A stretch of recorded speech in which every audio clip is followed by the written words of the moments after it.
नमस्कार. नमस्कार.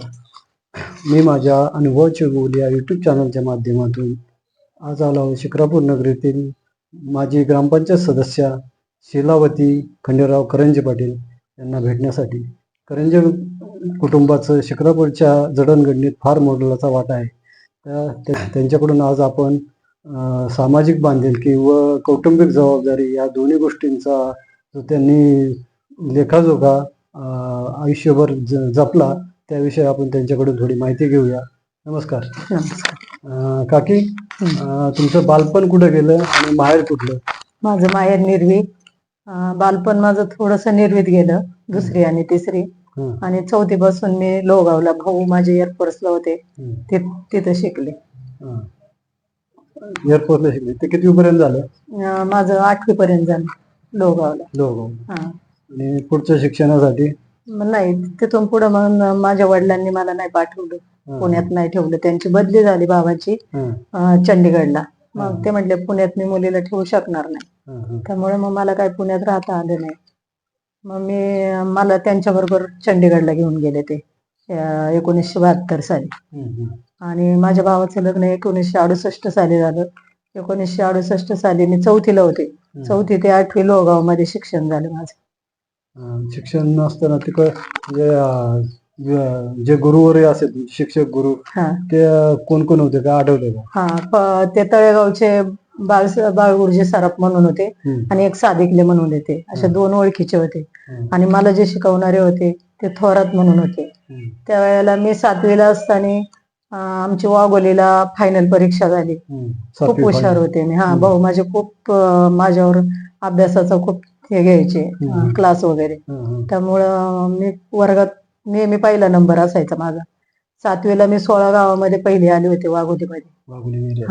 त्यावेळेला त्यांनी फार मोठा सत्कार करून मला चांदीचा कप वगैरे दिला होता. आता इकडं निर्वीचे सोनवणे परिवारात किती जण होते भाऊ?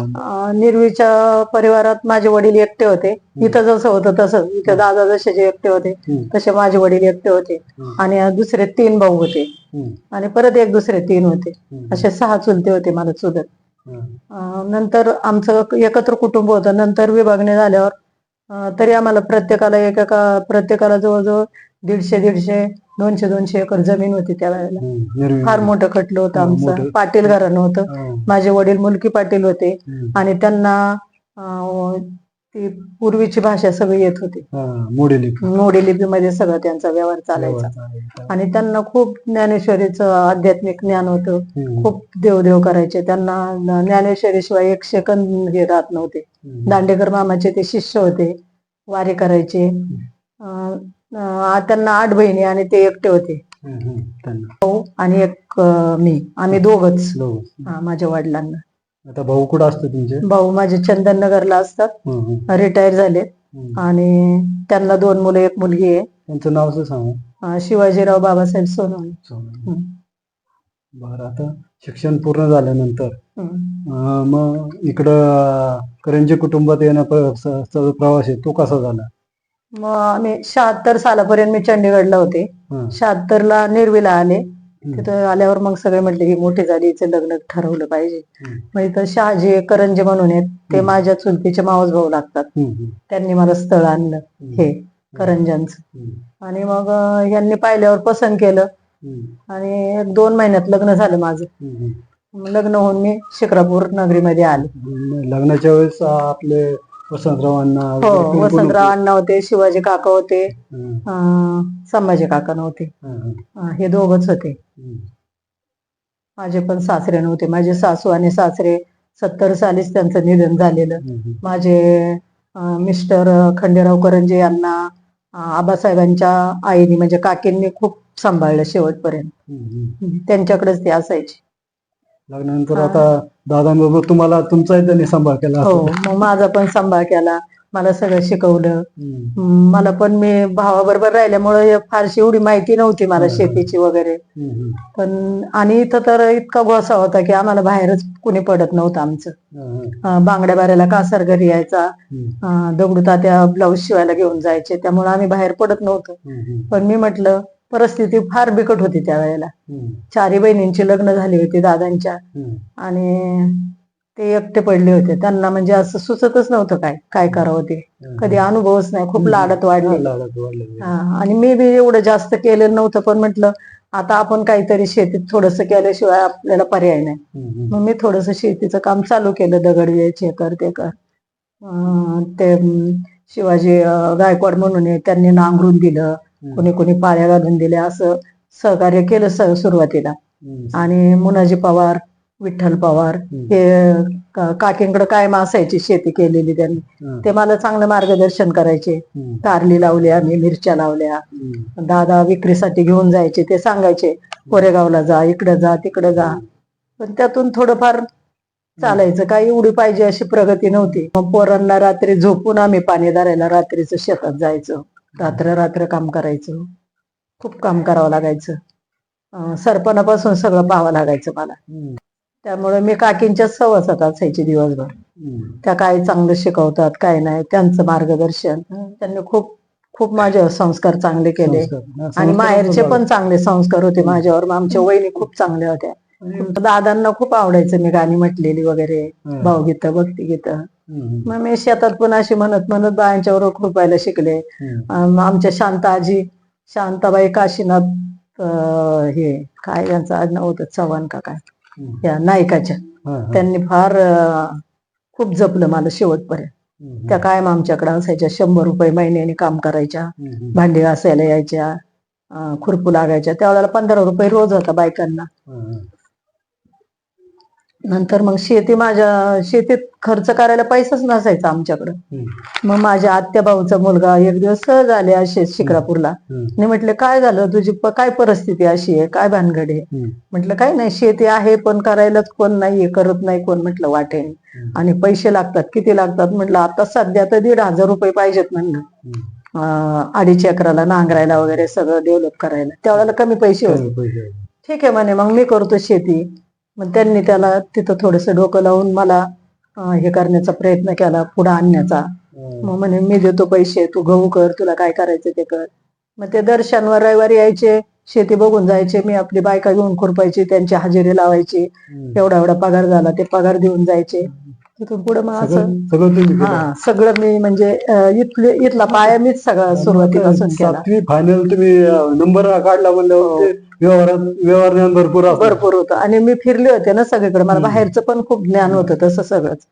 पण इथली परिस्थिती पाहून मी अशी खचून नाही गेले लगेच, की नाही आपल्याला याच्यात उभारी घेतली पाहिजे, आपल्याला पुढे संसार केलाच पाहिजे. कारण माहेरी खूप कडक वागणूक होती आम्हाला, कधी बाहेर जाऊ देत नव्हते, कोणाशी बोलू देत नव्हते.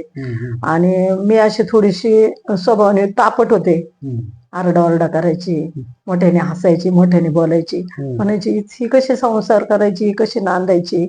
म्हणायची तू जर चांगली राहिली नाही ना माहेरी सासरी, तर तुला आम्ही विहिरीत टाकू, असं करू तसं. मग ती भीती मनात बसली की नको, आपल्याला इथंच राहायचं, चांगलं राहायचं. ते पहिले लोक धाक दाखवायचे, पण ती भीती माझ्या मनात बसून गेलेली. आणि मग वडील नाही आले कधी भेटायला, पण चुलते कधीतरी यायचे. चुलती यायची माझी, पाहून जायचे. म्हणायचे का, आमच्या वडिलांना म्हणायचे तुम्ही काय स्थळ पाहिलं, तिला चांगलं असं खानदानी घरानं पाहिलं मी, मला खानदानी घराण्यात मुलगी द्यायची होती माझ्या, अशी वडील म्हणायचे. त्या काळचा त्यांचा पाहण्याचा दृष्टिकोन वेगळा. हो. आणि करंजी कुटुंब म्हणजे त्या काळातलं. भावाच्या पण माझ्या मनात नव्हतं. त्याला पण वाटायचं नोकरीवाला मुलगा पाहावा, हिला चांगलं शेती नोकरी सगळंच पाहावं. पण वडील चुलते म्हटले नाही, घरानं खानदानी आहे खूप. आणि पहिले ह्या लोकांची त्यांची खूप मैत्री होती. आमच्या कडब्याच्या गाड्या हे लोक घ्यायचे विकत, यांचा दिवाणजी घोड्यावर पैसे घेऊन यायचा, असं म्हणजे यांना माहिती होती करंजी घराण्याचं. ते म्हणायचे आज जुना इतिहास सगळा माहिती होता. त्यामुळं मग ते म्हटले नाही, करंजांनाच मुलगी द्यायची. आणि मग झाला आमचा प्रवास. वाड्यात त्या काळात खूप मोठे लोकांचं येणं जाणं खूप असायचं. होतं ना. बाबूराव गायकवाडे, ते करंज याचे करंजवण्याचे बाबूराव दौंडकर, त्यांची पुतणी माझी चुलती सक्की, मग ते यायचे नेहमी. हे गुलाबराव, हे तर काकाच लागतात माझे, मुखईचे पलांडे, गुलाबराव पलांडे. आता काका आहेत त्यांचे वडील, काकांचे काका माझे मावस भाऊ लागतात, चुलतीच्या बहिणीचा मुलगा. ते यायचे माझ्याकडे नेहमी. पायी त्यावेळेला पायी रस्ता असायचा दांडेगाववरून आमच्या वाड्याजवळूनच रस्ता जायचा नदीतून. आणि अण्णांचा संपर्क आणि जास्त अण्णांचा खूप संपर्क, अण्णांचा खूप जीव असायचा माझ्यावर पण. त्यामुळे ती जास्त मोठ्या घराण्यातली मुलगी आणली, चांगली आणली. तिचा भाऊ एअरफोर्सला आहे, इंग्लिश मध्ये बोलायचे माझ्या भावाबरोबर. मासे आले की मला विकत घेऊन द्यायचे. अण्णांचा फार जीव आला. अण्णांचं तुमच्या भावाचं जास्त हो, त्यांचं खूप चालायचं दोघांचं. आले की हो, आले की इंग्रजीमध्ये गप्पा मारायचे. खूप आवडायचं त्यांना. आणि त्या म्हणायचे मला खूप तुझा अभिमान वाटतो, तू इथं करंजांच्यात सपदून गेली बाबा आमच्या लोकांच्यात तू, आणि केलं काही होईना आमच्या खंडेरावचा संसार तू सुरळीत चालू केला, असे म्हणायचे. अण्णांचे आशीर्वाद होते. बरं काकी, आता तुम्ही भावाकडं पोस्टिंग त्यांची पंजाब मध्ये असताना गेलो होते, तर पंजाब विषयीच्या काही आठवणी असेल तर ते सांगा. हो, पंजाब मध्ये मी खूप पाहिलं सगळं, शिमला, झाशी, आग्रा, सगळीकडे भावाने फिरवलं मला. भाकरा नांगल धरण दाखवलं, आणि दर आठवड्याला पिक्चरला न्यायचे. 5 रुपयाचा पास काढला की आम्हाला महिनाभर किती पिक्चर ओपनला. मराठी जी लोक होती ते सण साजरा करायचे, आपले हे संक्रांत, परत नागपंचमी. मग त्याच्यात भावगीतं म्हणायची, भक्तिगीतं म्हणायची, डान्स मुलींना शिकवायची. मी नाही स्वतः कधी भाग घेतला, मला डान्स मध्ये नाही आवडायचं, पण मुलींना शिकवायची. त्या बायकांना गरबा खेळायच्या, त्यांच्यात जाऊन बसायची, त्यांच्यात शिकायची थोडंफार. सगळ्या भाषा शिकले होते मी, पंजाबी, बंगाली, 2-3 भाषा येत होत्या मला त्यावेळेला. मग ह्या लोकांना फार कौतुक वाटायचं. मुलींना आमच्या पमाताई, सुनीताताई, नंदा होत्या माझ्या, त्या माझ्या बरोबरीने खेळायच्या इथं. म्हणायच्या आमचा डान्स असो, आम्हाला गाणे शिकवा, आम्हाला हे करा ते करा. वहिनी खूप शिकलेले आहेत, असं सगळ्या गोष्टींचं ज्ञान असल्यामुळे त्याचा फायदा तुम्हाला कुटुंब संवर्धन व्हायचं. हा, मग इथं मुलींचे डान्स बसून द्यायची मी. मग तुमच्या मांढऱ्यांची निशा असल, परत आमच्या रेखाताई, मीनाताई, टमाताई, ह्या सगळ्या मुलींची मी डान्स बसवायची छानपैकी. पण सासूच्या सल्ल्याने, तिघी सासांना विचारायची की तुम्हाला मान्य आहे का, मी बसू का. त्यांच्या याच्यात कधी गेले नाही विरोधात, प्रत्येक गोष्ट त्यांना विचारून त्यांची परवानगी घेऊनच करायची. आणि मग आम्ही 2001 साली इथं राहायला आलो, करंजीनगर मध्ये. आणि करंजीमध्ये राहण्याच्या आधी लहानपणीच आता तुम्हाला हे मुलगी झाली पहिली, तर त्याविषयी सांगा. मुलगी झाली पहिली, आणि विशेष म्हणजे नाथाची एवढी कृपा आहे आमच्यावर की उद्या चैत्री पौर्णिमा म्हणून आज माझ्या 3 वेळेला डिलिव्हरी झालेली. आणि मग शहाजी अण्णा मला ट्रॅक्टर मध्ये बारक्या घेऊन यायचे, आणि जाताना आबा काका गाडीत झुंपायचे आणि म्हणायचे त्यांच्या पोटात दुखतंय तर आपण डॉक्टरकडे नेऊ. काके म्हणायच्या नाही, तिला तळेगावला घेऊन जा बैलगाडीत. मग रामा गायकवाड शेळ्यावाला, तो आणि आबा काका हे मला घेऊन जायचे ना. दादा आमचे कायम नाटकात असायचे, त्यावेळेला नाटकं चालायची, त्याच्यात ते भाग घ्यायचे, ते नाटकातच असायचे काय, त्यांना तपास बी नसायचा. मग मला घेऊन तळेगावला गेले की आईला आणायला मग आमचे भाऊ काका जायचे, चष्मा भाऊ म्हणायचे त्यांना, अण्णांचा धाकटा मुलगा. आणि मग 3ऱ्या दिवशी आईला घेऊन येणार ते जाऊ, तोपर्यंत मी आपली अशी झोपलेली असायची. मग मला शहाजी अण्णाकडनं डबा यायचा, मग तो डबाच मी खायची. असं झालं 3 वेळेला. पण चांगली झाली, मुलं चांगली निघाली. दादा कडक होते, मुलांना खूप चांगले संस्कार दिले. 7 वाजायच्या आत घरात, मुलीला पण 5 वाजले की दादा म्हणायचे कुठेही थांबायचं नाही, पहिलं घरी यायचं. म्हणजे चांगले संस्कार केले मुलांच्यावर. मुलं पण चांगली निघाली माझी. मयूर 4थीला असताना स्कॉलरशिपला बसला, राज्यामध्ये 4था आला. तिथून पुढे मग तो खूप अभ्यासात हुशार होता. आणि मला जे श्रीधर टेमगिरी शिकवायला होते तेच त्याला पण होते. गुरुजवाडीचे बाई आणि गुरुजी. खूप त्या दोघांनी कष्ट घेतलं त्याच्यावरून, खूप तो शिकला. खूप दादा म्हणायचे एक शिकतोय ना त्याला भरपूर शिकवायचा. पण त्यावेळेला पैशाची खूप कमतरता असायची आमच्याकडं. 4 आणे द्यायला म्हटलं तर आमच्या जवळ नसायची. मग दादांनी इथं प्लॉट पाडायचं ठरवलं. त्यावेळेला काय 10,000 रुपये गुंठा चालला होता. मग मी म्हटलं पहिली जागा कात्रे डॉक्टरांना द्यायची, त्यांचे फार उपकार आहेत आपल्यावर, त्यांनी खूप सहकार्य केलंय. कारण मला पित्ताचा त्रास, मी वेळोवेळी आजारी पडायची, कायम जाधव डॉक्टरकडे मला ऍडमिट करावं लागायचं. जाधव डॉक्टर पण खूप सांभाळून घ्यायचे, खूप त्यांनी पण खूप सहकार्य केलं. मग कात्रे डॉक्टरना म्हटलं तुम्ही आमची जागा घ्या 4 गुंठे आणि तिथं हॉस्पिटल बांधा, कारण डिलिव्हरी माझ्या 3 झाल्यात, मला खूप त्रास झाला तळेगावला बैलगाडीत जाताना. हा, मग बाकीच्या बायांना किती त्रास होत असेल, तर म्हटलं ठीक आहे. म्हणलं सामाजिक बांधिलकी तुम्ही आपल्यासारखा त्रास दुसऱ्याला नको. हा, आणि त्यावेळेला असे कोणाकडे गाड्या 4 व्हीलर नव्हत्याच ना, बैलगाडी शिवाय पर्यायच नसायचा, आणि रस्ते खडबडी खूप त्रास व्हायचा बायकांना. मग त्यांना म्हटलं तुम्ही इथं जागा घ्या आणि दवाखाना टाका. ते म्हटले मी आणि कुलकर्णी मध्ये घेतो. म्हटलं नाही, पैसे आम्हाला 10 वर्षांनी दे, थोडे थोडे करू, पण स्वतंत्र घ्या. हा, तर त्या बाई म्हटलं तुमच्यामुळे आमचं खरंच खूप छान झालं. मग त्यांना ती जागा दिली. ती जागा दिल्यावर मग मयूर 12वी झाला शिरूरला ठेवला होता त्याला. 12वी झाल्यावर त्याला मग संगमनेरला ऍडमिशन मिळालं. आम्ही नंतर शेतीत प्रगती झाल्यावर धान्य यायला लागले घरात, आणि मग सासवडे कंपनी धान्य बायका विकत न्यायच्या माझ्याकडनं, गिरायक यायला लागलं माझ्या धान्याला. मग होता मग चांगलं होत गेलं. सुरुवात तुम्ही शेतीची मिरच्या लावण्यापासून हो, हा, मिरची, कारली आणि घास. तो कसा अनुभव होता? तो अनुभव असा होता की आता ह्याच्यात तर काय आपल्याला परवडत नाही, आणि मी तर जाऊ शकत नाही. दादा कसे करायचे, जो भाव सांगतील त्या भावात देऊन टाकायचे, कमी जास्त असे करत नव्हते, आणि मी तर जाऊ शकत नव्हते. मग आता काय करणार. मग शिवाजी गायकवाड म्हणून आहेत चाकण रोडचे, ते म्हटले बाई मी तुला ना 1 किलो याचं बी आणून देतो घासाचं, घास चांगला विकला जातो. म्हटलं ठीक आहे. मग आम्ही शेतीच तेवढं ते 2-3 वाफे नीट केले, आणि 1 पांडवर घास टाकून दिला. मग तो घास 8 आणे किलोनी, 4 आणे किलोनी असं विकायचं. मग चांगले पैसे यायचे. नंतर मग मका केली आम्ही. मक्याचे मग ब्राह्मण हे ज्यांच्याकडे गाय आहेत ते यायचे. मग असे याच्यावर वाफेवर पैसे ठरवायचे, 200 रुपये वाफा, 400 रुपये वाफा, जसा असेल तसा. हा, मग त्याचे पैसे करायला लागलो. आता मोटर नाही आमची, वेळेच्या वेळेला पाणी मिळत नव्हतं, काय करायचं. मग मला एक ऑफर आली, द्वारकाबाई गोसाई म्हणून, त्यांची मुलगी LNT कंपनीत होती. ते म्हणले तुम्ही रॅपिंगला गोळ्या नेताल का? म्हटलं हो, नेऊ आम्ही. दादा 1200 किलो गोळी सायकलवर आणायची, आणि अख्ख्या गावाला मी त्या गोळ्या द्यायची. प्रत्येकाच्या घरी जाऊन पाहायची स्वच्छता आहे का, घाण येत नाही करतात का, गोळीला घाण लागते का. आम्ही पेपर घरी कापायचो, पोरं कापू लागायचे पेपर, मला पोरं बांधू लागायचे शाळा करून. त्या काळात घरोघरी त्या तुमच्या गोळी पॅकिंगच्या माध्यमातून घरोघरी बायकांना काम भेटलं. हाताला 2 वर्ष जवळजवळ 2-3 वर्ष मी ते काम केलं, आणि त्या कामावर मी महाराष्ट्र बँकेचं लोन करून मोटर घेतली. आमचे वायरमन गुंजाळ, सांडभोर मामा, गुंजाळ मामांचं फार आम्हाला सहकार्य झालं त्यांचं. त्यांनी आम्हाला लाईट दिली घरात. मोटर ज्या दिवशी बसवायची त्या दिवशी तर दादा घरी नव्हते, तरी ते मोटर बसून पाणी चालू करून गेले. मग आम्ही झेन घेतली.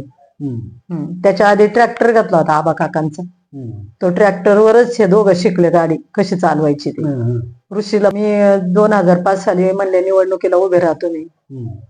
मग मला निवडणुकीला उभं केलं ग्रामपंचायत. हा, मग माझ्या सासऱ्यांनी पाण्याच्या टाकीला जागा दिली होती. परत दादांनी पण 1 गुंठा रामभाऊ सरपंच असताना दिली. अशा 2 पाण्याच्या टाकीला जागा दिल्या. त्यामुळे लोकांची खूप आमच्यावर मर्जी होती. यांनी खूप सहकार्य केले. बालवाडीची पोरं चिखलातून गावात न्यायचे, त्यामुळं मग त्यांनी दादांनी बालवाडीला पण 1 गुंठा जागा दिली इथं करंजनगर मध्ये. लोकांना खूप अभिमान वाटायला लागला. मला काही खर्च न करता 1 लाख 1.5 लाखात मी निवडून आले त्यावेळेला ग्रामपंचायत मध्ये 2005 साली 10 साली. आणि मग खूप छान आहेत, सगळ्यांनी जाण ठेवली. आणि मयूर उभा राहिला तेव्हा मयूरला पण खूप सहकार्य करून चांगल्या मताने निवडून दिलं त्यांनी. उपसरपंच झाला मयूर. पण त्या काळात जरा दुःखद घटना घडली की करोना आल्यामुळं आमच्या दादांचं निधन झालं. करून तो काळच वेगळा होता, खूप लोकांचं नुकसान झालं. पुढचं बाकी सगळं पाहिलं दादा हवं होते असं. नंतर मयूर फॅट मध्ये लागल्याच्या नंतर मयूरने फॅट कंपनी सोडून कंस्ट्रक्शन मध्ये चालू केलं. आता सध्या कंस्ट्रक्शनच चालू आहे, मॉल चालू आहे आमचं. आणि ऋषीने दादा गेल्यानंतर आता स्पोर्टचं दुकान टाकलंय, फार चांगल्या पद्धतीने चाललंय. दोन्ही सुना पण ग्रॅज्युएशन झालेले आहेत, एक LLB झाली, एक MD झालेली आहे. पाबळला. राणी थोरली नाही का? हा, मोठी मुलगी माझी. हा, राणी, तिचं नाव दीपाली. ती गायला सुरुवात केली आणि कोल्हापूरचं रुकडीचं नलावडे म्हणून स्थळ आलं, लगेच ठरवून टाकलं ते लग्न. आता राणी विषयीचा तिचा लहानपणीचा जो किस्सा आहे तो सांगा. ती 6 महिन्याची असताना मी शेतात गेले आणि माहेराहून मी राळ आणलं होतं, ते राळ शेतात टाकलं आणि त्याचे लोमट खुडत होते आणि म्हटलं आता हिला कुठं झोपावं. मग तिथं 2 लिंब होते 12 हातीत कोपऱ्यावर बांधायला. त्या लिंबाला मी आपली झोळी बांधली, त्या झोळीत तिला झोपवली. ती खूप वेळ झोपायची. तेवढ्यात आमचे ते मुने मामा पवार म्हणून आले. ते कायम सहकार्य असायचं त्यांचं. ते म्हटले, अगं बाई किती वेळ तू काम करते, त्या बाळाला दूध नाही, काही नाही, कधीच झोपलंय, उठ त्याला पाया दूध पाज, मग काम कर. मग मी लगेच आले पळत पळत, तर बघते तर वर साप याच्यावर झाडावर. आता काय करायचं, पोरगी तर खाली झोपलेली. ते म्हटले अजिबात घाबरू नको, मी आहे, काही काळजी करू, तू फक्त वर जा. मी वर गेले, त्यांनी जोरात तो लिंब हलवला आणि तो साप पलीकडे पडला आणि एकदम तिला मी जवळ घेतलं. तो एक किस्सा खूप अंगावर काटे आणणारा होता. खूप साप फिरायचे, पण आम्हाला म्हणजे कधी धक्का नाही किंवा भीती नाही वाटली आम्हाला त्या शेतात, कधीच नाही. मला रात्री 12 वाजता सगळे म्हणायचे मुंजबाची फेरी ती काठी वाजती, आणि खरंच मला काठीचा 2 वेळा अमावस्येच्या दिवशी आवाज आलेला वाड्यात ना. हा, पण मी कधी घाबरले नाही, कधी भीती वाटली बाबा. नातवांची नाव सांगा, कोण कोण? नातवाचे मयूरला 2 मुलं आहेत. एक मोठा सिद्धांत, 2 नंबरचा पार्थ. सिद्धांत हे करतो, हॉटेल मॅनेजमेंटचा कोर्स करतोय आणि धाकटा 10वी होऊन बायोलॉजी करतोय. आणि ऋषीला 2 मुलं, एक मुलगी एक मुलगा. मुलगीला पन्हाळ्याला 8वीला टाकलीये, नाव सांगा. कोल्हापूर. तिचं नाव अभिश्री, पण तिला आम्ही सगळी राधा म्हणतो. तिला बारका मुलगा 80, तो नवीन गावठाणाच्या शाळेत 4थीला आहे. चांगलंय सर. सगळ्यांचं झालं. राणी विषयी सांगा तुम्ही. आता राणीला 2 मुलं आहेत. एक मुलगा आहे, तो कंपनीत कामाला आहे, चांगल्यापैकी चांगल्या हुद्द्यावर. आणि त्याचं नाव करण संजय नलावडे. आणि मुलगी ज्ञानेश्वरी नाव आहे तिचं, ज्ञानेश्वरी संजय नलावडे. ती कॉलेज करते 12. मयूरला एकदा शाळेला जायचं 2रं वर्ष होतं आणि अचानक फी वाढली. आता फी भरायला पैसेच नव्हते. दादा खूप तक्त करायला लागले आणि त्यांनी आधी सांगितलंच नाही, उद्या जायचं म्हणून. आज म्हणतात त्याला 32,000 एक्स्ट्रा भरायचे. आता काय करायचं, माझ्याकडे 11,000 आहेत. म्हटलं आता काय नाही, आबा काकाशिवाय आपल्याला पर्यायच नाही. मग आबांना फोन केला, आबा आले आणि मयूरला हातचड्डीवरच घेऊन पुण्याला गेले आणि 32,000 रुपये काढून दिले. खूप सहकार्य केलं आबांनी त्यावेळेला. आणि आबांनी आणि सगळे त्यांनी ते 3 भाऊ, तसं 4था भाऊ धरला दादांना. आणि अरुण भाऊजींचं मयूरवर खूप प्रेम असायचं. तो खूप शिकायचा म्हणून त्यांना खूप अभिमान वाटायचा. कायम कधी गेले इकडे तिकडे की त्याला कॉलेजमध्ये भेटायला जायचे. आबांची आई जायच्या ना महादेवाच्या मंदिरात, त्यांच्याबरोबर त्या मला घेऊनच जायच्या. हांडा भरून पाणी गरम न्यायचं, तो महादेव धुवून काढायचा स्वच्छ, बेल व्हायचा. लाखोळीने बेल वाहिलेला आहे आम्ही. खूप खूप देवदेव केला तिथं पण वाड्यात. खूप केलं. हा, खूप केलं. आणि आमचे पित्र असले की आम्ही एकत्र करायचं दोघे, त्यांच्यासारखं ती माझ्या. आता अजून एक हे विचारायचं की त्या काळात कधी नदीला पूर आला, पुराचं पाणी घरात येणं किंवा तुम्हाला तिथून दुसरीकडे येणं, तर तो काळ कसा झाला? एखादं काय पूर आला की भीती वाटायची. आठवण सांगा बरं, तिथून इकडं आल्याची काय? पूर आला की मग आम्हाला खूप भीती वाटायची. मग आम्ही काय करायचो, एक साडी असायची आमच्या जवळ भारी. मग गाया आणि शेळ्या सोडून द्यायच्या, मोकळ्या आपल्या जातील तिकडे जातील. आणि एक साडी आपली भारी असेल ती घ्यायची, मी आणि सुरेशची बायको आम्ही दोघी. आणि आबांचा बंगला होता तेव्हा, आबांच्या बंगल्यात येऊन बसायचं. ते जाई आता घरात पाणी नाही, घराला नाही, फारच जवळ जवळ यायचं, म्हणजे वाड्याच्या अगदी पार कडेला, की आता येणारच असं वाटायचं. मग आम्ही आपली एक छोटासा पीस घ्यायचो, नारळ ओटी भरायचो त्या देवीची, त्या नदीची, ओसरायचं पाणी. दादांना काका आमचे धाकटे सासरे माझे रात्रभर बसून राहायचे आणि ते लगोऱ्या मांडायचे. कुठपर्यंत आलं, कुठपर्यंत गेलं, कुठपर्यंत आलं, सारखं बघत राहायचे. त्यावेळेला ती पाण्याची भीती असायची. मात्र माझ्या मावळण सासू होत्या, त्या असं शिवलेल्या अमृताचं पारायण करायला बसल्या. त्यांच्या गळ्याला पाणी लागलं तरी ते उठत नव्हते. हा, मग गावच्या लोकांनी. जुना किस्सा. हा, जुना किस्सा. खूप पाणी यायचं, पण 2001 सालापासून पाणीच नाही आलं, पूर तसा आलाच नाही. पण हा, ते बबनराव डमडरे जे आहेत त्यांना मी भाऊ मानलं होतं. कायम माझ्याकडे यायचे रक्षाबंधनाला, दिवाळीला. एकदा नेहमी दादांच्यावर लक्ष असायचं त्यांचं, काय आहे नाही कमी जास्त बघायचे. एकदा शेतात आम्ही हरभरा पेरत होतो, माझं जोडवं हरवलं. मी लागले रडायला, तेवढ्यात ते आले. म्हणले का ग रडते? म्हणलं अहो जोडवं हरवलं. हे म्हणतात नाही आणणार जोडी, माझ्याकडे नाहीत पैसे. म्हणले दे इकडे ती जोडी काढून दे पायातली. ती 3 जोडी त्यांच्याकडे दिली मी काढून, दुपारी 2 वाजता. 5 वाजता ते शिरूरला जाऊन जोडी तयार करून घेऊन आले माझ्यासाठी. काळजी होती. हा, म्हणजे इतकं प्रेम होतं.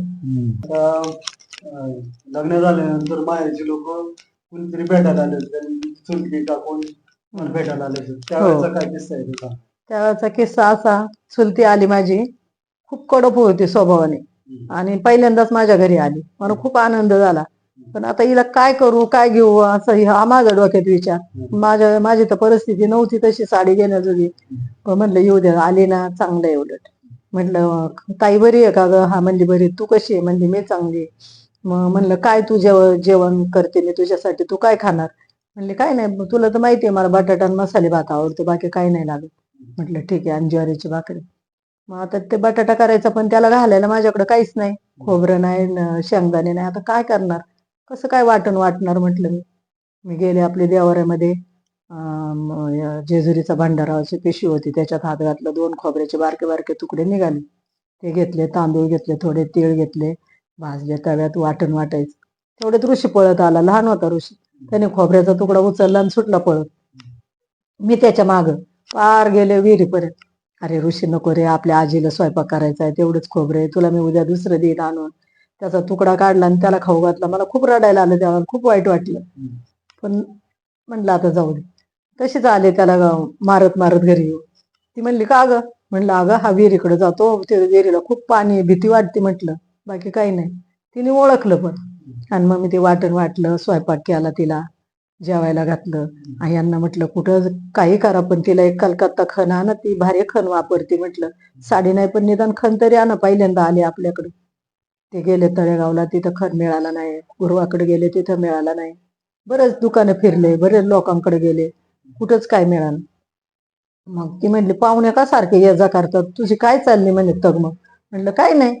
म्हणे काय नाही, मला काही घ्यायचं नाही, काय नाही. हे बघ मला 3 साड्या आल्यात भारी भारी, यातली एक तू घेतली म्हणून सांगत, मी सगळं ओळखलंय, काय नको म्हणे मला, गप्प बसतो.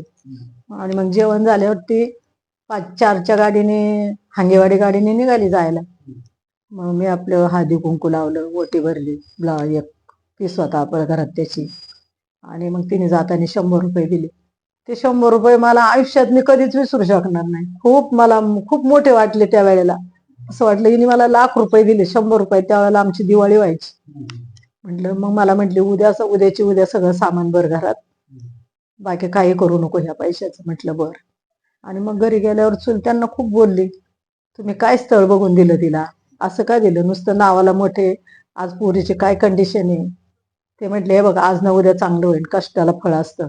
तिला बी कळू दे, थोडस कष्ट केल्याशिवाय माणूस सुधरत नाही म्हणे. मी जाईन एकादशीला तिच्याकडं. मग माझे चुलते पण आले होते एकादशीला. ते जवळजवळ 50 वर्ष चेअरमन होते सोसायटीचे, खूप चांगले, गणपतराव पाटील म्हणून प्रख्यात नामांकित होते तिथं पण. मग ते आले भेटायला. तर त्या वेळेला आबांची म्हैस 7 महिन्याची गाभण होती, ती पडली विहिरीत. आता सगळ्यांनी दावे आणले, कुणी काय, पण ती वर काढायला गेले की घसरायची, वर काढायला गेले, आयडियाच नाही कोणाला. आता हे आले एकादशीला, म्हणल्यावर दादांनी मला भगर आणून दिली, साबुदाणा आणून दिला, सगळं सामान आणून दिलं भरपूर, कारण तिने पैसे दिलेले होते. म्हणले चांगलं फराळाचं कर म्हाताऱ्याला, नावं नाही ठेवली पाहिजे. म्हणलं बर. आता हे काय फराळ करीनात. ते म्हणले म्हैस वर आल्याशिवाय मी नाही करणार, आज मुक जनावर येते, त्यांना आयडिया नाही कशी काढायची. मग त्यांनी अशा बांबूच्या कामट्या बनवायला लावल्या, त्या कामट्याचं असं पाळण्यासारखं केलं, ते तिच्या अंगाखाली घातलं, त्याला दोर बांधून तिला वर घेतली. तर ती 1 वाजता काढायला लागलेले, 5 वाजता म्हैस वर काढली त्यांनी. आल्ला, तिला काही जखम नव्हता त्यावेळेला. आणि मग फराळाचं केलं. मग घरी जाऊन म्हणले चांगलं आहे तिचं, मला तर खूप फराळाचं केलं होतं, असं तसं.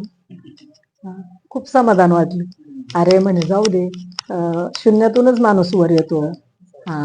सुरेश करंजनला पोरं लहानपणापासून इतकी घाबरायची काकांना, अजूनही घाबरतात. एवढी आता मुलं झालेत त्यांना तरी. खूप त्यांचा एक धाक राहायचा पोरांना. त्यांनी पण पोरांना असं कधी वायत नाही जाऊ दिलं कुठं. राणी पण घाबरायची. मयूर तो खूप घाबरायचा.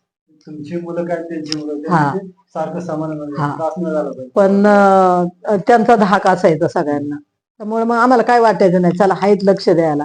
आम्ही गावाला गेलो तर पोरांच्याकडे लक्ष ठेवायचे. राणी एकटी असायची, मी सांगून जायची. काळजी नसायची आम्हाला. बघणार कोणतरी आहे मागं. पण नायकाच्या शांताबाईचं खूप सहकार्य लाभलं. शेवटी माझ्या हातची साडी नेसली ती, माझ्या हाताने झाकली पाकली तिला. मी नायकाची असून म्हणायची आली तिची मुलगी. त्या सगळे नायक लोक म्हणले तिची मुलगी आली तिच्याकडे आता भेटायला. म्हणजे असं प्रेम. तेवढा काळ तुम्ही घालवलेला असतो ना. हो ते अटॅचमेंट असते, भावनिक नातं तयार झालेलं असतं. हो, कायम मला सोबत राहायच्या त्या. दादा कुठे गेले ना फिरायला, कायम माझ्याजवळ झोपायला. कधीच गेल्या नाही मला सोडून. हा मी आहे, तुम्ही नका काळजी करू, शिलाताई म्हणायच्या. दादांचा स्वभाव जरा तापट होता, नका नादी लागू, जाऊ द्या, जातील हे दिवस निघून. मी पाहिजे घरी पूजा किती वेळ चालायची? खूप वेळ. आणि पारायणाला बसले तर ते खूप हळूहळू वाचायचे. मी म्हटलं अहो मी करत जाईल. नाही मीच बसणार पारायण. शिवलेल्या अमृताच्या पारायणाला पहाटे 4ला बसले तर संध्याकाळी 4 वाजू दे, पण वर्ण शब्दाला शब्द वाचून काढायचे. त्याशिवाय खायचं नाही, काय जेवण नाही, काहीच नाही, फक्त पाणी, बाकी काही. निरंकार उपास त्यांनी केले 5 वर्ष, सोमवार, श्रावण महिना. तेवढी भक्ती आहेच ना. भक्ती फळाला पण आली. आली फळाला आली. आणि चांगलं झालं त्यांचं, काय वाईट नाही झालं मला. बरं काकी, आता तुमच्या आयुष्याचा तुम्ही लेखाजोखा आमच्या पुढे मांडला. खूप छान माहिती दिली. जुन्या काळातल्या परंपरा, रीतिरिवाज याची माहिती दिली. मुलाविषयी तुम्ही कसं कृतज्ञ आहात ते पण सगळं सांगितलं. तुमची छान मुलाखत झाली. तुम्ही छान मुलाखत दिली, त्याबद्दल मी प्रेक्षकांच्या वतीने तुमचा आभार मानते. थँक्यू. नमस्कार.